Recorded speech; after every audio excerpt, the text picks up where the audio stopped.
Oke. Bismillahirrahmanirrahim. Assalamualaikum warahmatullahi wabarakatuh. Di sini Waalaikumsalam warahmatullahi wabarakatuh. warahmatullahi. ini kami dari kelompok 3 ingin memaparkan makalah yang berjudul Interest Free Monetary Policy and on Inflation and Unemployment Rates, di mana kebijakan moneter tanpa bunga dan dampak terhadap inflasi.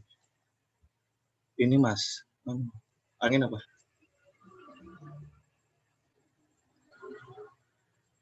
Abstrak di sini tujuan dari pembuatan makalah ini itu bertujuan untuk menguji pengaruh kebijakan moneter bebas bunga, berbasis bunga pada tingkat inflasi, dan pengangguran untuk dua kelompok negara di mana satu kelompok tanpa bunga kebijakan moneter ditempuh, sedangkan di kelompok lain kebijakan moneter berbasis bunga ini diikuti.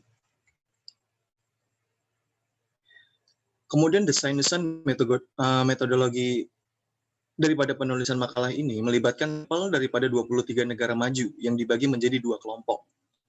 Penulis mengukur kinerja ekonomi dengan indeks kesengsaraan. Dan indeks ini dihitung sebagai tingkat pengangguran ditambah inflasi. Sekelompok negara dengan indeks kesengsaraan ini lebih rendah, berkinerja lebih baik dibandingkan kelompok lain di mana M relatif lebih tinggi. Temuan hasil menunjukkan bahwa dalam kelompok 12 di mana FMP diadopsi, kemudian indeks daripada kesengsaraan ini lebih rendah, berkinerja lebih baik dibandingkan dengan sekelompok negara tempat IMPMP dijalankan. Implikasi-implikasi temuan penelitian ini memiliki implikasi yang mendalam bagi pembuat kebijakan dan pemimpin pemerintah yang mencari solusi untuk mempertahankan inflasi yang rendah dan tingkat pengangguran. Temuan dalam penelitian ini dengan jelas menggambarkan bahwa situasi ideal seperti itu hanya bisa terjadi dicapai dengan mengejar IMPMP. Tak heran jika negara-negara yang secara historis mengejar IMPMP seperti Jepang, Swiss, Swedia, Belanda, dan Denmark telah menahan inflasi dan juga tingkat pengangguran dibandingkan dengan rekan-rekan mereka di antara negara berbahasa Inggris. Nilai-nilai ini adalah salah satu tes baru tentang perbedaan kinerja ekonomi antara IMF dan IMF. Hasil ini mungkin nilai yang signifikan bagi pembuat kebijakan dan gubernur bank sentral telah berjuang untuk mempertahankan indeks kesengsaraan yang lebih rendah selama beberapa dekade. Pengantar, selama lebih dari setahun, negara-negara zona Eropa, Uni Eropa, telah menerapkan kebijakan moneter tanpa bunga. Beberapa negara organisasi untuk kerjasama dan pembangunan ekonomi, seperti Jepang, Denmark, Swedia, yang telah disebutkan tadi, melangkah lebih jauh dan mengikuti suku bunga bank sentral negatif. Sementara negara-negara Eropa ini lainnya mengejar suku bunga bank positif. Keputusan untuk mengikuti minat negatif atau IMF adalah perkembangan baru bagi negara-negara zona euro. Ini plus lainnya di 5 anggota negara-negara bagian lainnya yang tidak mengejar bunga bank negatif alias bunga bank positif. Yang sebagian besar adalah negara-negara kapitalis maju atau perbankan tanpa bunga berakar pada wahyu keturunan dalam Al-Quran. Seperti halnya dalam firman Allah dan tradisi seperti hadis Muhammad SAW. Dengan demikian, sistem ekonomi tanpa bunga memiliki dampak yang mendalam dan pada pengeluaran investasi, pengeluaran konsumsi, dan pengeluaran agregat, yang kesemuanya pada gilirannya meningkatkan output, lapangan kerja, dan pendapatan. Peningkatan output menghilangkan kekurangan dan kelebihan permintaan, dan dengan demikian menstabilkan tingkat harga. Selain itu, IMF menurunkan biaya keseluruhan pada pembiayaan, menghasilkan pergeseran ke kanan dan kurva penawaran agregat. Dan dengan demikian meningkatkan produk domestik bruto real (PDB real) dan mengurangi tingkat harga. Peningkatan PDB real ini itu mampu meningkatkan pekerjaan dan menurunkan tingkat pengangguran yang telah disebutkan barusan. Penurunan tingkat harga yang disebabkan oleh pergeseran ke kanan dan kurva penawaran agregat menurunkan tingkat inflasi. Kebijakan-kebijakan moneter dirancang untuk kesempatan kerja penuh dan untuk menstabilkan tingkat harga. Keberhasilan IMF bergantung pada seberapa efektif kedua tingkat pengangguran dan masuk pada tingkat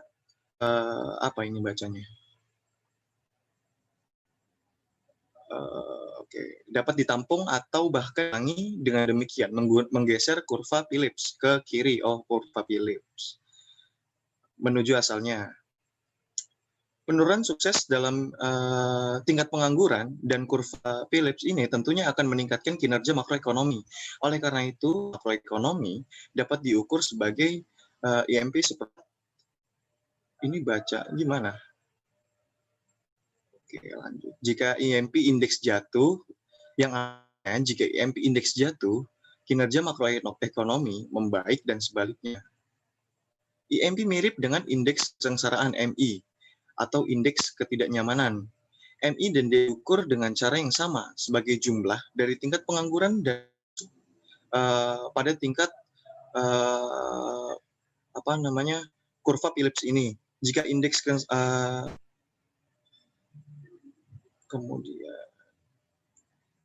Oke, dalam makalah ini kinerja makroekonomi diukur sebagai tingkat pengangguran dan inflasi tingkat kurva Phillips.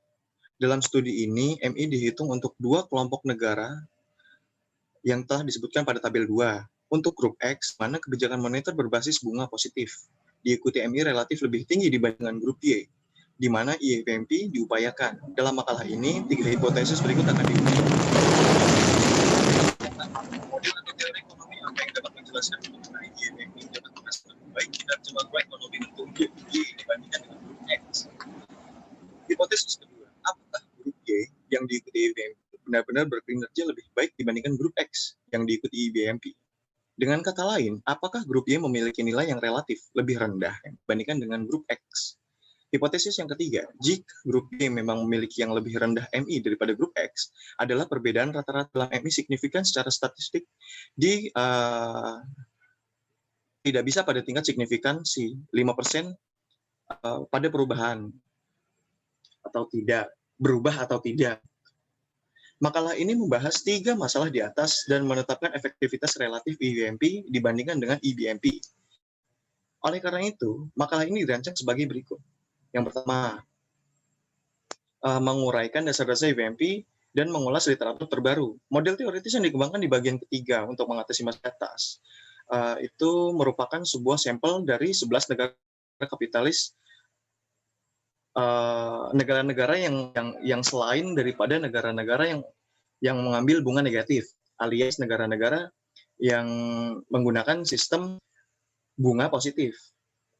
Kemudian maju dipilih di bagian keempat, di mana IBMP konvensional yang positif dikejar. Selain itu, sampel lain dari 12 negara masuk zona euro dan OECD dipilih di mana IBMP 0 atau negatif dikejar. Dalam makalah ini, perbedaan rata-rata dalam MI antara dua kelompok negara di atas akan diselidiki.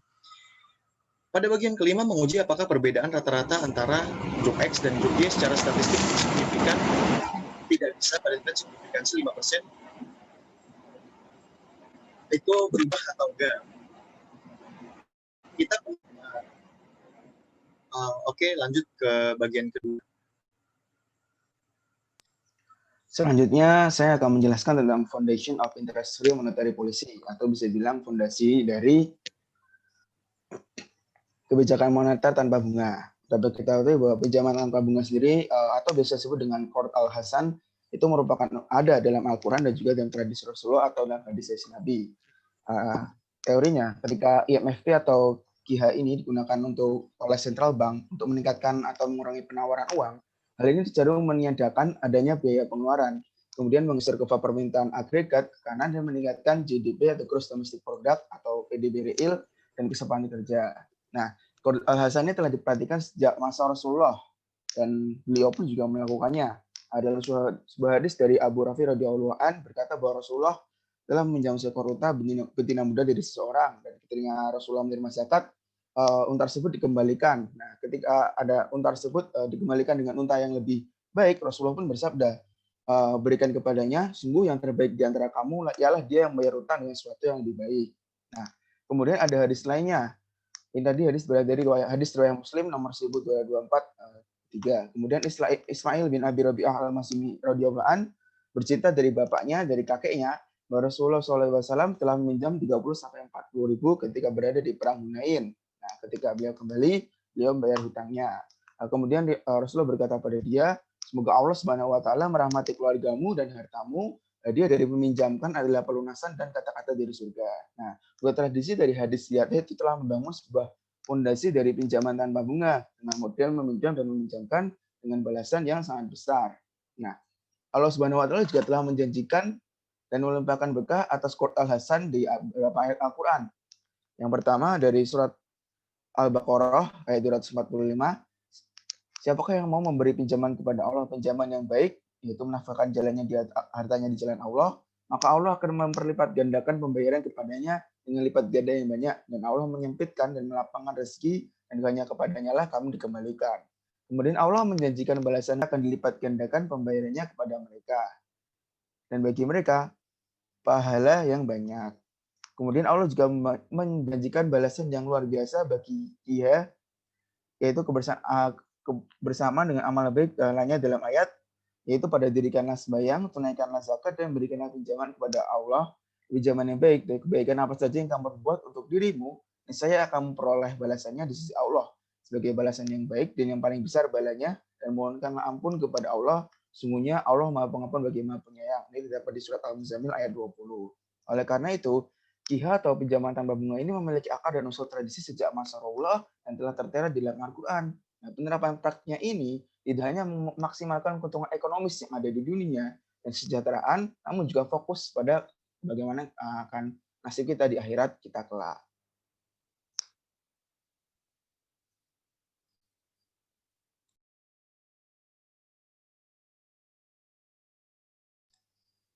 Oke, selanjutnya adalah tinjauan literatur. IBMP 0 atau negatif telah menciptakan banyak minat dalam beberapa tahun terakhir. Untuk merealisasikan ekonomi dan untuk melawan deflasi, seringkali buat kebijakan mengatur IBM 0. Menurut Jung, menekan bahwa kebijakan moneter dengan suku bunga 0 harus dijalankan selama ekonomi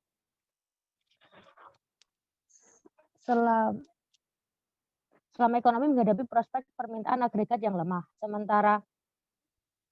Sementara Bang Ken dan Reinhardt menyarankan bahwa LS harus mengejar kebijakan moneter dengan suku bunga 0 untuk melawan deflasi. Menurut Krugman dan kawan-kawan, bahwa 0 IBMP akan menyebabkan jebakan likuiditas di mana kebijakan moneter akan kehilangan cengkramannya, dan menyarankan bahwa secara optimal untuk keluar dari perangkap likuiditas dan deflasi. Bagi LS untuk berkomitmen pada tingkat harga masa depan yang lebih tinggi dan memiliki strategi keluar dari kebijakan moneter dengan suku bunga 0.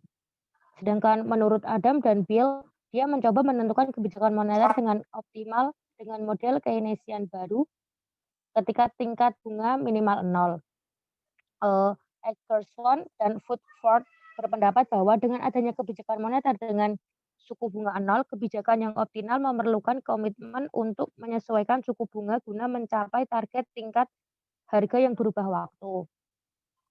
Bukti bahwa komitmen suku bunga 0 dari Bank of Japan menurunkan suku bunga secara keseluruhan.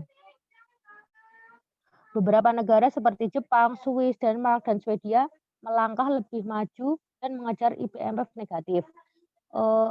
Rogoff menyatakan bahwa perubahan kelembagaan tertentu harus dilakukan untuk mengakomodasi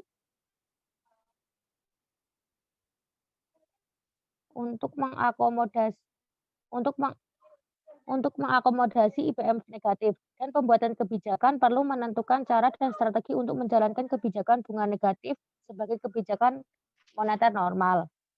Menurut MC Nellis dan Noyuki, memperkirakan model keseimbangan umum skolatis dinamis dan menentukan optimal dalam perekonomian Jepang selama 2 dekade terakhir, yaitu 1990 sampai 2010, diminimalkan biaya krisis. Menurut Capra berpendapat bahwa uang yang baru dibuat oleh CB dapat digunakan untuk membiayai anggaran defisit anggaran GIH atau pinjaman tanpa bunga. Arif mengemukakan bahwa bank komersial harus meminjamkan presentasi tertentu dari giro sebagai pinjaman tanpa bunga. Dan LS dapat menggunakan sertifikat deposito untuk operasi pasar terbuka, dan dengan demikian dapat menambah atau mengurangi suplai uang. Sisa literatur terkait dengan bentuk lain dari Islami atau Syariah, MP Awad mensurvei hampir semua literatur yang berhubungan dengan Islam atau Syariah MP yang memenuhi persyaratan dan membahas penerapan alat MP tersebut oleh Bank Sentral dari Sudan. Salim berpendapat bahwa MP berdasarkan mudorobah lebih efektif daripada IBMP. Salim lebih lanjut menunjukkan bahwa MP berdasarkan sukuk kerja lebih baik atas sukuk dijual dan dibeli di pasar terbuka oleh CB. MP Islam yang melibatkan jual beli sekuritas pada awalnya ditentukan oleh Capra dan Sidik. Selain itu, KAF berpendapat bahwa MP berdasarkan variabel tingkat pengembalian sekuritas dapat digunakan sebagai alat MP. Namun jika sekuritas menghasilkan tingkat pengembalian variabel, itu bukan merupakan kondisi yang efisien bagi anggota parlemen syariah, kecuali sekuritas tersebut adalah aset yang sesuai dengan syariah. Ismail berpendapat bahwa sekuritas tersebut adalah sekuritas berguna aset seperti wakalah wa ijaroh dan wakalah wa ijaroh muntahiyah bitamlik yang dapat digunakan sebagai alat MP atau sertifikat semacam itu kadang dapat dibeli dan dijual di pasar terbuka untuk menambah atau mengurangi suplai uang. Menurut Han dan Mirokhah, mencoba menganalisis syariah MP dengan menggunakan model ISLM atau investasi tabungan likuiditas uang, tetapi didasarkan pada suku bunga dan dengan demikian tidak dapat diterapkan selama suku bunga tertanam di dalamnya. Farhani dan Dastan berpendapat bahwa kegiatan pembiayaan bank syariah secara positif dan langsung berkontribusi pada perluasan sektor real perekonomian. Kebanyakan bank syariah biasanya meminjamkan dasar resiko rendah murabahah dan sering menghindari resiko menengah hingga tinggi musarohah dan mudorobah kegiatan ekonomi berbasis.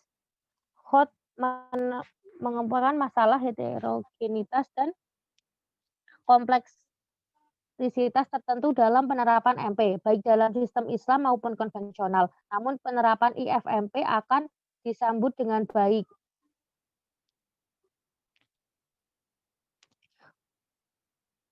Perbandingan yang jelas antara IFMP dan IBMP serta dampaknya terhadap inflasi, ada peningkatan pengangguran memang berguna bagi para pembuat kebijakan. Namun sepengetahuan kami, pekerjaan empiris komparatif tentang IFMP dan IBMP dan dampaknya terhadap kinerja ekonomi belakangan ini hilang dan oleh karena itu studi ini mencoba menjembatani kesenjangan ini.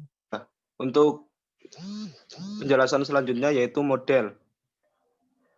Secara teoritis, IFMP seharusnya mengurangi indeks kesengsaraan. Dengan kata lain, IFMI diharapkan dapat mereduksi keduanya antara tingkat inflasi dan tingkat pengangguran. Dan karenanya, MI harus lebih rendah di negara-negara di mana IFMI ditetapkan dibandingkan dengan IBMP.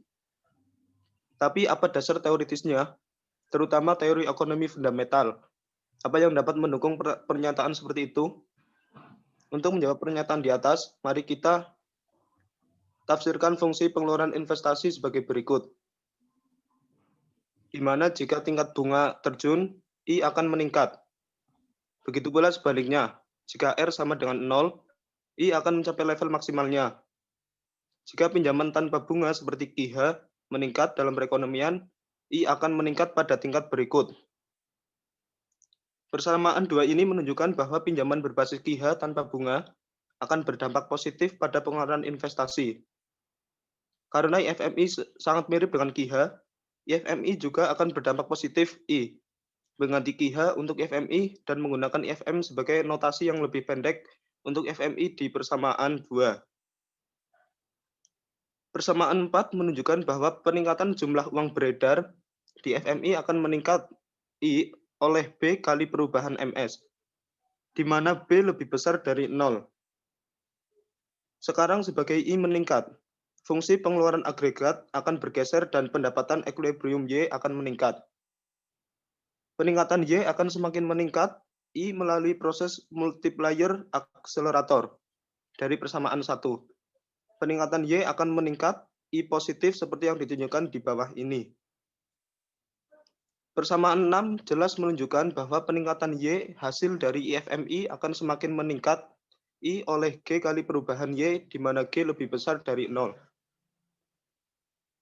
IFMI atau MP berbasis KIH juga akan berdampak positif pada pengeluaran konsumsi, serta pengeluaran pemerintah. Sekarang dampak IFMI atau MP berbasis KIH di C dan G akan diperiksa, dan model IFMI akan dikembangkan di bagian selanjutnya. Kebijakan moneter bebas bunga dan pengaruhnya terhadap fungsi konsumsi. C. Pengeluaran konsumsi bergantung secara positif pada disposable income, di mana YD sama dengan Y min T dan T sama dengan T0 plus TY, dan negatif pada tingkat bunga. Sekarang jika pembiayaan didasarkan pada QH, bukan pada tingkat bunga, kemudian hubungan antara C dan QH akan positif karena dengan meningkatnya pinjaman berbasis QH, C akan juga meningkat. Begitu pula sebaliknya, misalnya jika sebuah rumah tangga dapat membeli rumah, mobil, atau peralatan rumah tangga dengan QH atau tanpa bunga, C akan meningkat karena rumah tangga akan membeli lebih banyak, dan lebih banyak rumah tangga akan menggunakan pinjaman konsumsi berbasis QH untuk perumahan, serta barang konsumsi tahan lama dan tidak tahan lama lainnya. Hubungan tersebut dapat ditafsirkan sebagai berikut, di mana U lebih kecil dari 0 dan B lebih besar dari 0. Mengganti suku bunga R oleh IFMI di persamaan 7, mendapatkan hasil sebagai berikut, di mana V lebih besar dari 0. Sebagai IFM pinjaman meningkat, konsumsi akan meningkat dan sebaliknya. Efek MP tanpa bunga pada C dapat dijelaskan sebagai berikut. Di persamaan 9 dan 10, dampak dari IFM di C positif yang menunjukkan peningkatan itu IFM akan meningkat C. Peningkatan ini C akan meningkatkan pengeluaran agregat. Garis akan bergeser dan PDB real equilibrium dan lapangan kerja akan meningkat pula. Tingkat pengangguran dan MI akan jatuh dan kinerja ekonomi akan meningkat. Sekarang fungsi belanja pemerintah dalam IFMI sudah bisa didefinisikan sebagai berikut, di mana pengeluaran pemerintah atau G akan meningkat jika pemerintah dapat meminjam dana dengan tingkat bunga 0, dan pengeluaran investasi publik dalam perekonomian akan meningkat dibandingkan dengan pinjaman publik dengan tingkat bunga yang relatif lebih tinggi. Pinjaman pemerintah untuk pembiayaan angkatan defisit pada suku bunga positif akan mengakibatkan efek crowding out karena budget defisit kutipan akan mengarah pada pengurangan tabungan publik. Akibatnya, kurva penawaran dana pinjaman akan bergeser ke kiri, tingkat bunga meningkat, dan kuantitas equilibrium dana pinjaman akan berkurang. Belanja investasi swasta akan turun, dan dengan demikian peningkatan investasi publik akan mendorong pengeluaran investasi swasta. Pengaruh FMP pada G positif seperti yang ditunjukkan di bawah ini. Di keduanya persamaan 12 dan 13, IFM akan menyebabkan peningkatan G. Peningkatan G akan meningkatkan pengeluaran agregat, dan garis akan bergeser. PDB real equilibrium akan meningkat dan tingkat pengangguran akan semakin turun. MI akan jatuh dan kinerja ekonomi akan meningkat.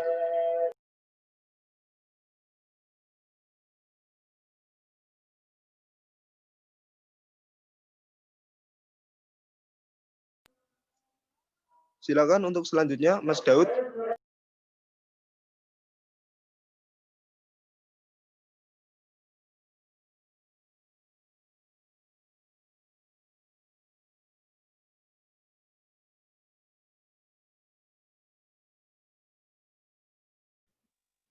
Selanjutnya yaitu kebijakan moneter bebas bunga dan fungsi pengeluaran agregat. Fungsi pengeluaran agregat AIF dan ditulis sebagai AIF sama dengan C sama dengan plus IG plus G plus XR.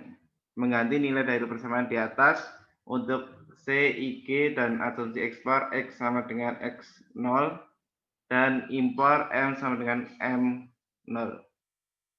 Bersifat otonom. AIF dapat ditulis sebagai berikut. Pada persamaan 15, AO sama dengan pengeluaran otonom di IFMP, R sama dengan 0, karena itu MR sama dengan 0 dan AIF garis akan bergeser karena AO akan meningkat.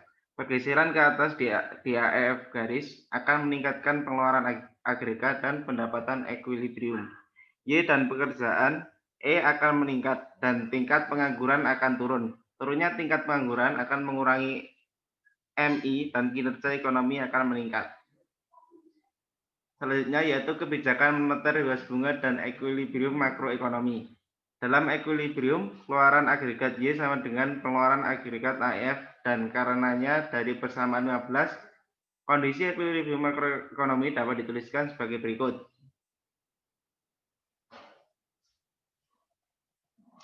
Di persamaan 16, S adalah pengali dan oleh karena itu merupakan bilangan positif. Jika pinjaman tanpa bunga meningkatkan melalui IFMP, efeknya pada Y dapat dihitung sebagai berikut. Persamaan 17 menunjukkan bahwa jika IFM meningkat melalui IFMP, pendapatan equilibrium akan terus tumbuh. Karena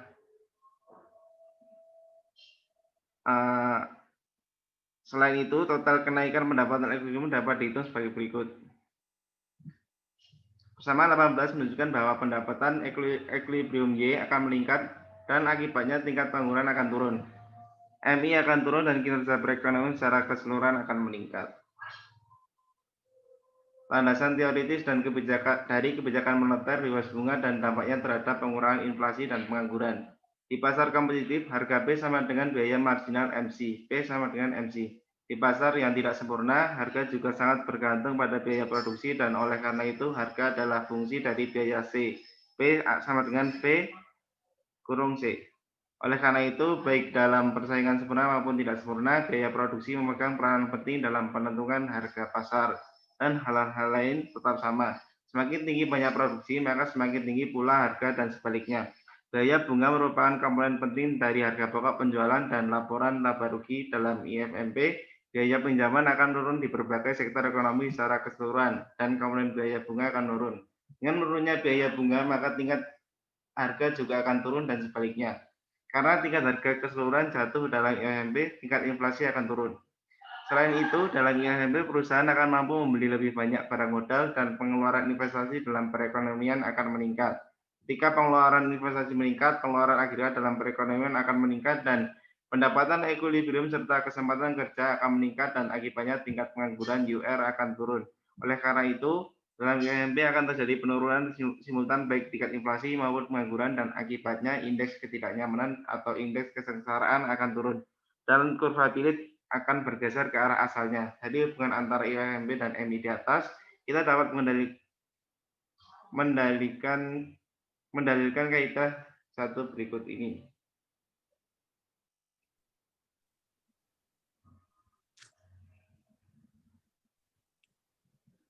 Selanjutnya yaitu teorema 1 pengaruh IFMP pada tingkat inflasi.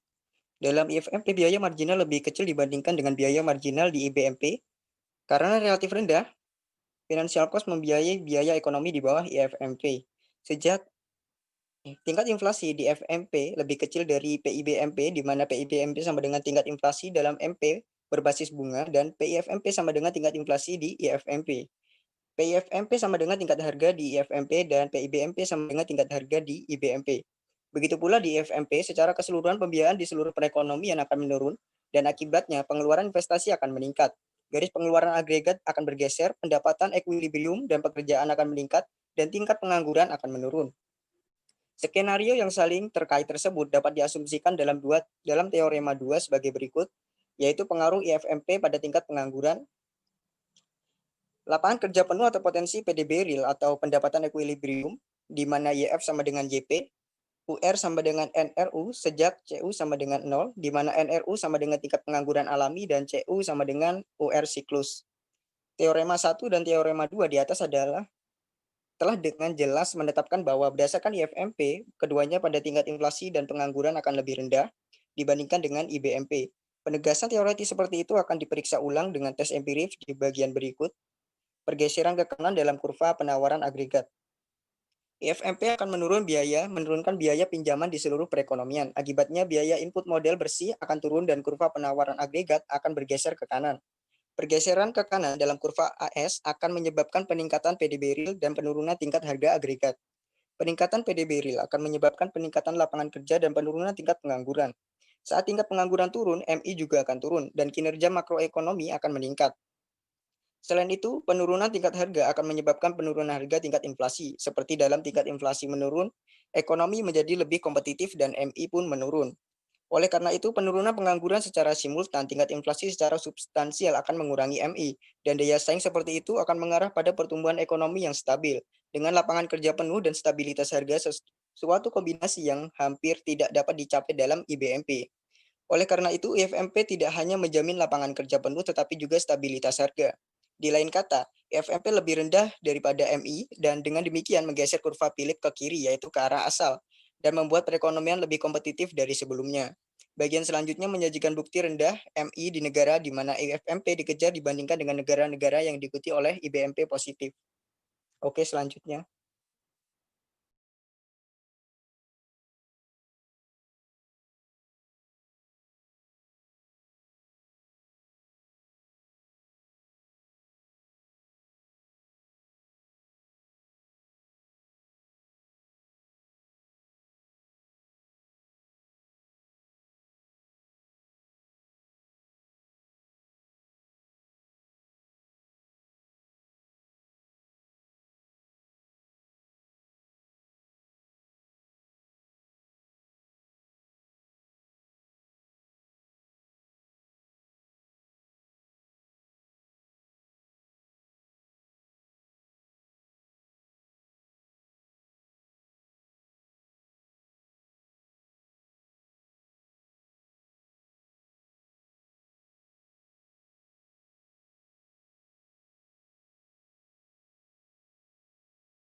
Ini siapa ini?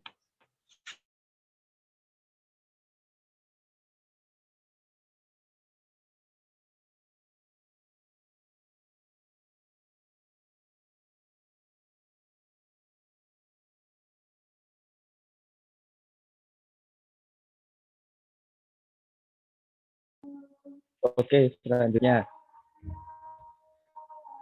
Grup I dari 23 negara berkembang kapitalis mengenai perbedaan indeks kemiskinan rata-rata antara kebijakan moneter negara berbasis bunga, grup X, dan kebijakan moneter negara bebas bunga, grup Y. Seperti yang disajikan pada tabel 1, grup Y mengejar IFMP, yaitu Interest Free Monetary Policy, untuk jangka waktu lebih dari 1 tahun.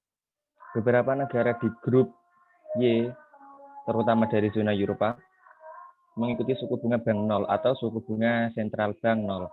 Sedangkan negara OECD lainnya seperti Jepang, Swiss, Swedia, dan Denmark mengikuti suku bunga bank sentral yang negatif.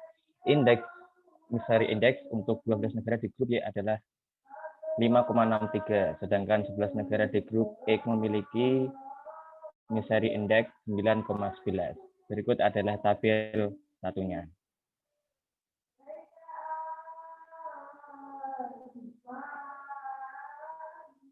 Tabel 1, suku bunga negatif dan 0, kebijakan moneter bebas bunga dan kebijakan moneter berbasis bunga, serta efektivitas relatif pada tingkat inflasi, tingkat pengangguran, dan efek kombinasi dalam MI. Atau perekonomian ketika MI dihitung berdasarkan tingkat inflasi ditambah tingkat pengangguran. Kelompok X mengejar IBMP positif serta mengalami inflasi yang lebih tinggi dan tingkat pengangguran yang lebih tinggi. Hal ini menimbulkan pertanyaan, apakah ada perbedaan dalam MI antara negara grup X dan grup Y yang signifikan secara statistik? Jika perbedaannya tidak signifikan secara statistik, maka dapat disimpulkan bahwa perbedaan tersebut adalah minimal dan tidak diperdulikan, serta IFMP dan IBMP pada dasarnya memberikan hasil yang serupa. Namun, jika ditemukan perbedaan tersebut signifikan secara statistik, maka dapat disimpulkan bahwa MI lebih rendah di negara-negara grup Y yang merupakan hasil yang jelas dari IFMP karena MP dirancang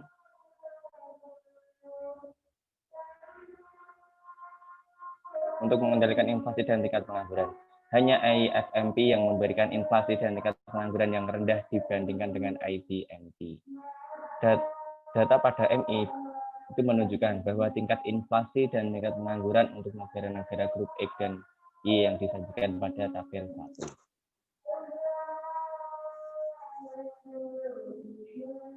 Masih uji statistik perbedaan rata-rata atau min antara grup X dan grup Y.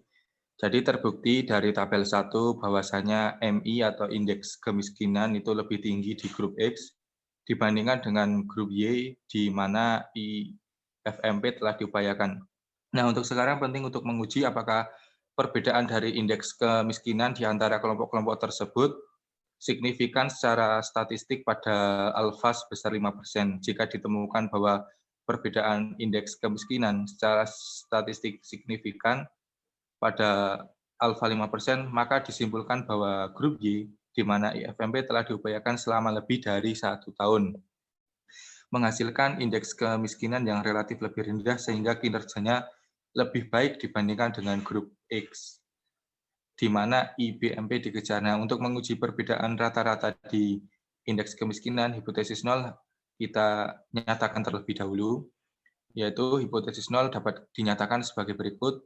H0 sama dengan mu X min mu Y sama dengan 0 atau mu X sama dengan mu Y. Dan untuk hipotesis alternatif dapat dinyatakan sebagai HI sama dengan mu X min mu Y tidak sama dengan 0 atau mu X tidak sama dengan mu Y. Nah, hipotesis 0 pada persamaan menyatakan bahwa tidak ada perbedaan indeks kemiskinan yang signifikan antara grup X yang diikuti IBMP dan grup Y yang diikuti dengan IFMP.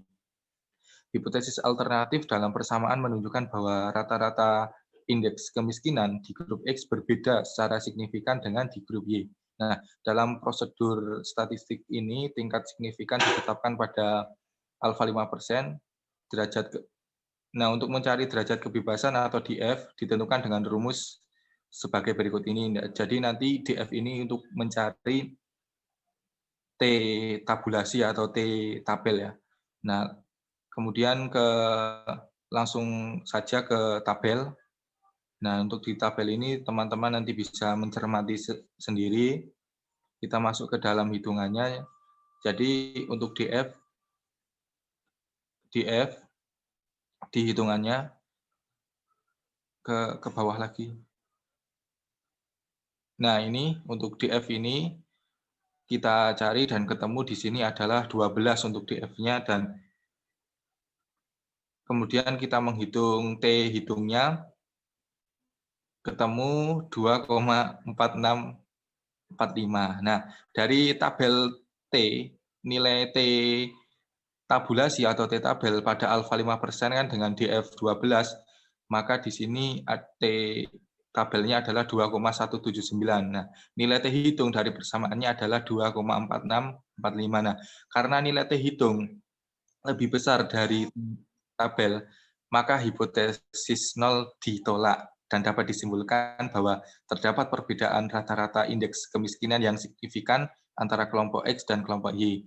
Oleh karena itu, indeks kemiskinan lebih rendah di 12 negara grup Y dibandingkan dengan 11 negara di grup X, dan signifikan secara statistik pada tingkat signifikasi 5%. Dengan demikian dapat disimpulkan bahwa kinerja ekonomi di grup Y yang diupayakan dengan IFMP lebih baik daripada grup X yang diadopsi dengan IBMP. Nah, masuk ke kesimpulan ya.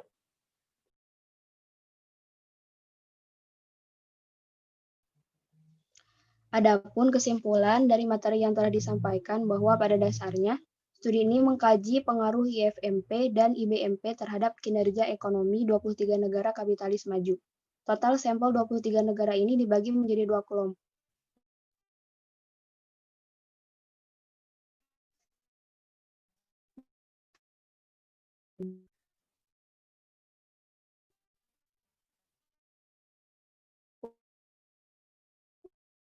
Kinerja ekonomi relatif dari grup X dan Y dengan menggunakan uji T pada tingkat signifikasi 5%. Hasil pengujian ini menunjukkan bahwa grup Y yang diikuti IFMP relatif lebih rendah tingkat inflasi dan pengangguran daripada kelompok X. Nah, oleh karena itu, kelompok Y memiliki MI dan berkinerja lebih baik dari grup X yang mengejar IBMP. Kedua kelompok ini terdiri dari negara kapitalis maju dengan tingkat perkembangan kecanggihan dan pendapatan per kapita. Atas dasar temuan saat ini dapat disimpulkan bahwa argumen, kerugian dan lain-lain menyatakan bahwa IBMP 0 akan menyebabkan jebakan likuiditas dan kebijakan moneter akan kehilangan pegangannya. Tidak valid karena telah ditemukan bahwa IFMP memang relatif lebih efektif dibandingkan dengan IBMP. Dengan demikian, hasil empiris dunia nyata bertentangan dengan mereka. Selain itu, Seyssen juga salah ketika mengemukakan bahwa cara optimal untuk keluar dari jebakan likuiditas dan deflasi adalah agar CB berkomitmen